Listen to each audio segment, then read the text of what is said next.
The African World Heritage Fund says it will continue to ensure that the continent's irreplaceable heritage is protected for future generations. This as Africa navigates rapid development, climate change and global uncertainty. UNESCO and the African Union founded the fund in 2006.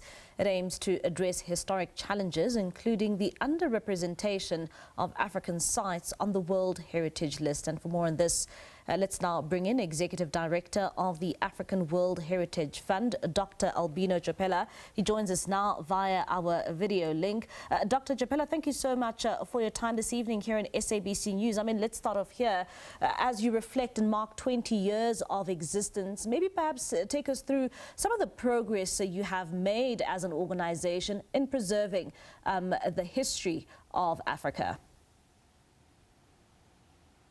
Thank you for the invitation and good evening to you and to your viewers. Indeed, the African World Heritage Fund turns 20 years of its existence since the creation by both the African Union and UNESCO, and is hosted by the government of South Africa at the Development Bank of Southern Africa.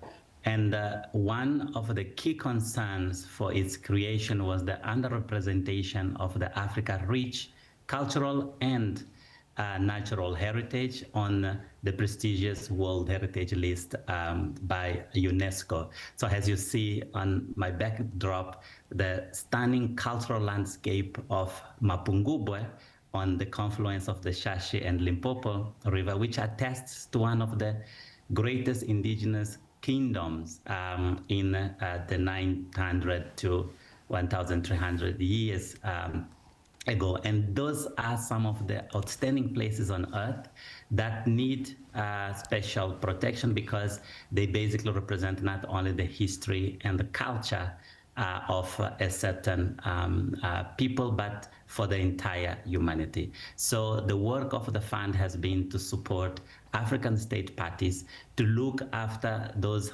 154 World Heritage sites across the African continent, including the 12 sites that we have in South Africa, but also to help address the key challenges that we face: the impact of climate change, the issues in terms of the pressure on development, but also how does heritage contribute to the livelihoods of the communities that live within and around those sites. So that has been the focus of the African World Heritage Fund, and we have made great progress. For instance, when the fund was created, the continent had just over 100 sites, and today we have 154, but also we have helped directly to remove 12 sites from the World Heritage List in danger by improving the state of conservation of those sites, and also supporting that the new sites, they don't slide into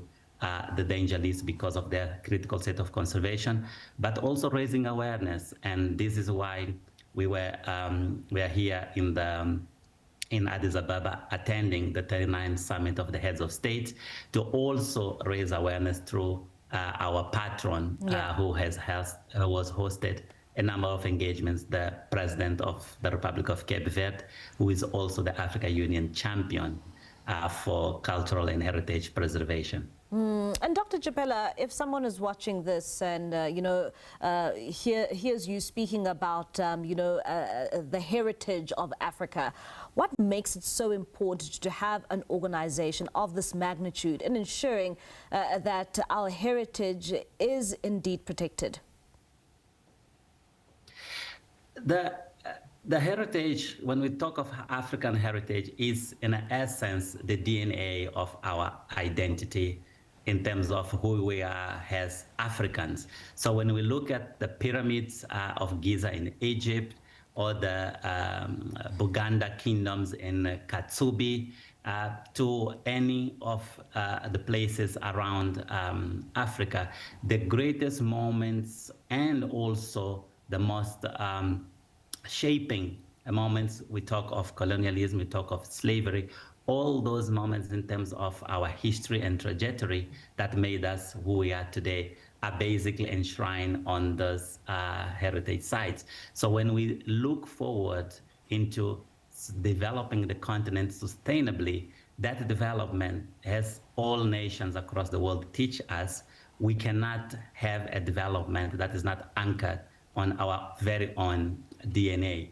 So the call for governments and the private sector to invest in heritage is basically the same call as we do in terms of investing in education, because a site is basically an open classroom, but also it is demonstrated more and more that, for instance, our strategies to address issues of climate change, for instance, now where the African Union is talking about water and sanitation in Africa, a number of World Heritage sites are key to the protection of those water sources. You think of the Virunga National Park in Congo, the lakes in Isomangaliso between South Africa and Mozambique, the Drakensberg between South Africa and Lesotho. So those are important sites for our very own survival and the conservation of biodiversity. So the case for to look after heritage and why those sites are important is not basically as an accessory, it's basically the key for our very own development agenda as a continent.